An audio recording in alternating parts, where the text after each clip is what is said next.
Hey guys, welcome to Santa Topical. Nate here, and today I'm doing over/under for movies from the 1980s. Where Strange Wang off camera is going to give me a movie from the 1980s. I'm going to tell you if I think it's overrated or underrated or perfectly rated, and possibly why.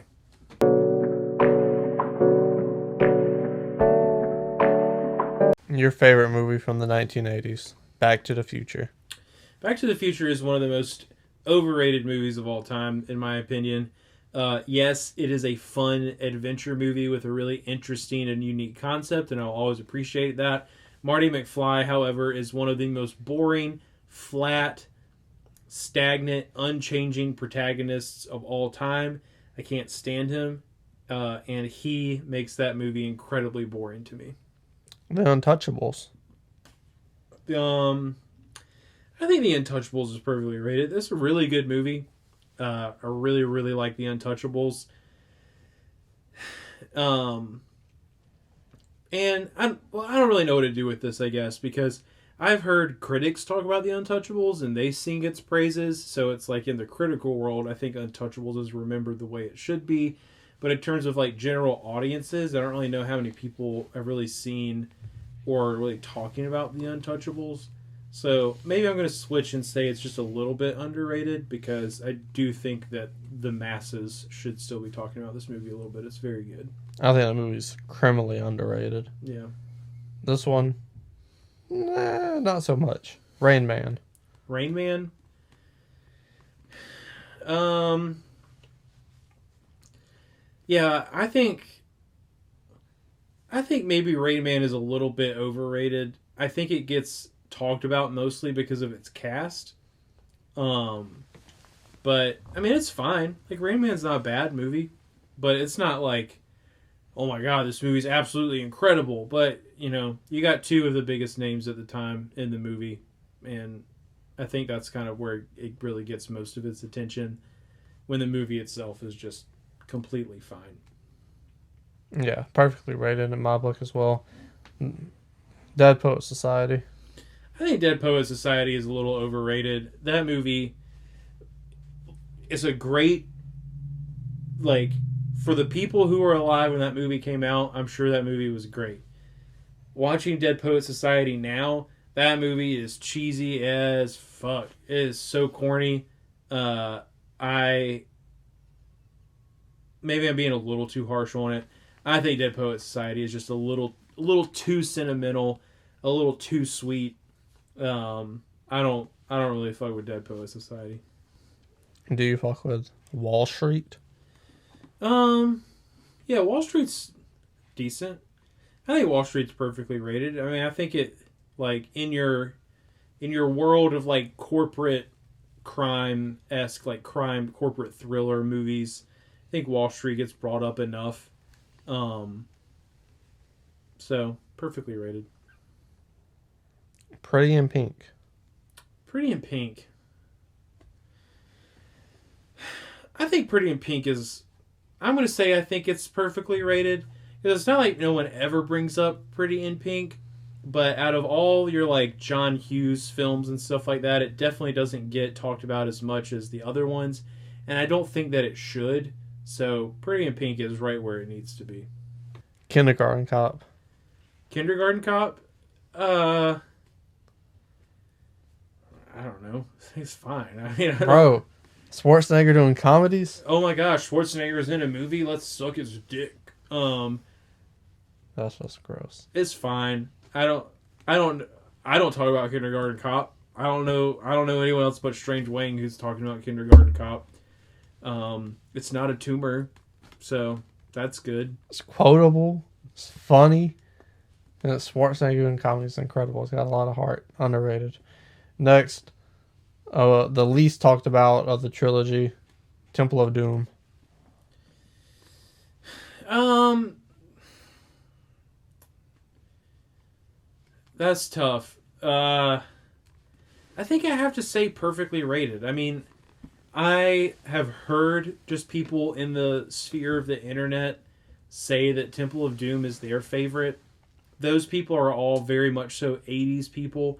I think Temple of Doom is definitely the most 80s out of the original trilogy of Indiana Jones movies in terms of its like It's a little bit hokier. You know, you got Short Round in there, so you have like the Goonie-esque element of it. Um, but as a whole, I don't know too many people that are trying to say that Temple of Doom is better than Raiders or Last Crusade, and they shouldn't be. It is, however, still a very good movie, and it also gets that respect. So, Ferris Bueller's Day Off.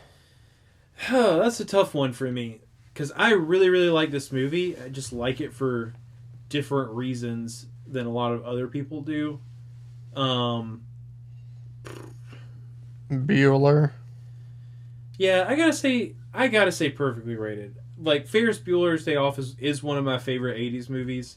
I really, really like that movie. I like it more for its like character dissection and like what is really going on here more than I like it as just a fun '80s like skip day romp.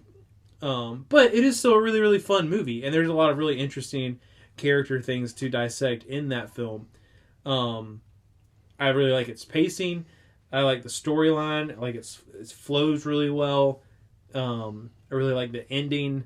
So I really fuck with Ferris Bueller's Day Off, but pretty much everyone fucks with Ferris Bueller's Day Off. So I can't say that it's over or underrated. It's just right where it needs to be. Your opinion has changed about that over the years. I thought you was going to say it was overrated. No, I like Ferris. Do you like... Never mind, I know you don't like this movie. But I do. Airplane. Oh, Airplane is one of the most overrated movies of all time. It's not funny. Watching that movie just makes me angry, and it's not even like a social justice or like triggered thing. It's just not funny to me. Like, I think the pacing is really bad. I think all the jokes are just in general really outdated.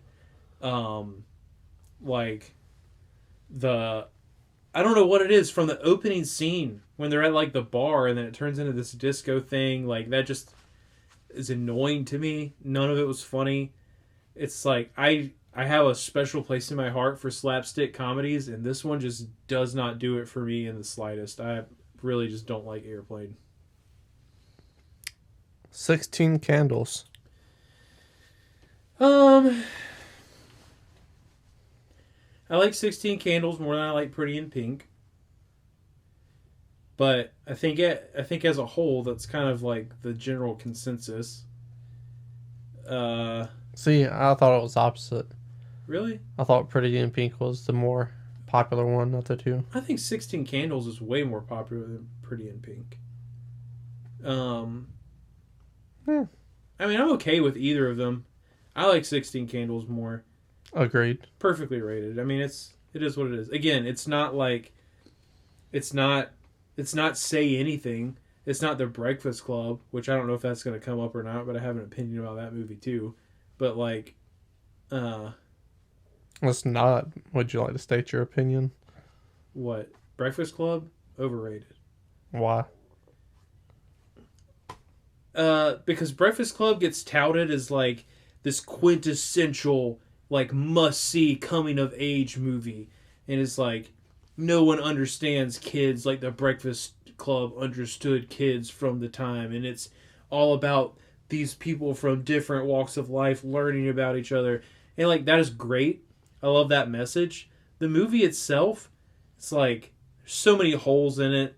Like there's so much stuff that just doesn't make sense. It is packed full of 80s cheese.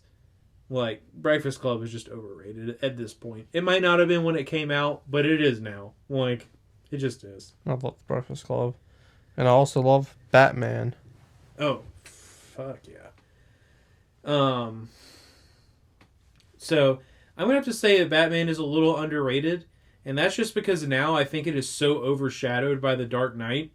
Maybe Nolan trilogy in general, but I really hope that now that Keaton is back in this Flash movie, that will prompt a lot of people who haven't seen Batman 89 to go back and watch Batman 89, because that movie is special.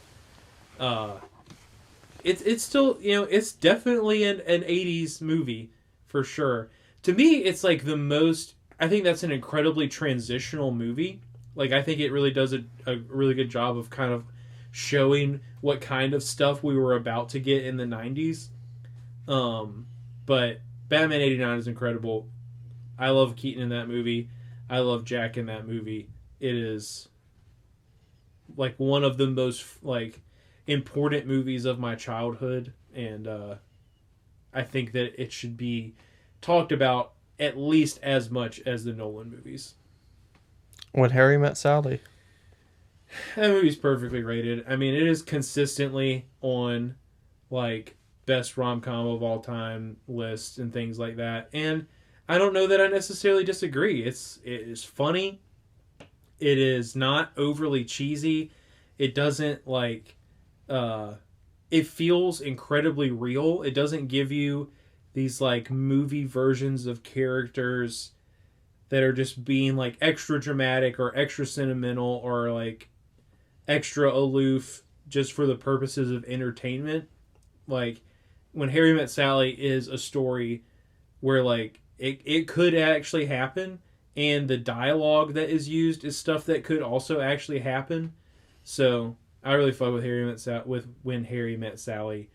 I would agree probably that it is the greatest rom-com of all time, and I think that it for the most part gets the respect it deserves. Last but not least, Back to the Future, Part 2. Yeah, that movie's also overrated. For the exact same reasons. I thought that the hoverboard was one of the coolest things I'd ever seen on a TV screen in my life when I was a kid. And that is about where my compliments for the movie stop. I really don't think it's a bad movie. It's just like the Back to the Future franchise in general does not do it for me. And it is mostly, again, because Marty McFly is just the most bland, like, unlearning, ungrowing, unchanging protagonist I've ever seen in a movie. And I have no respect for the way his character is written. But let me know what you thought about my opinions down in the comment section below. What do you think the most overrated or underrated movie from the 80s is? Scroll back up, hit the like button, and subscribe.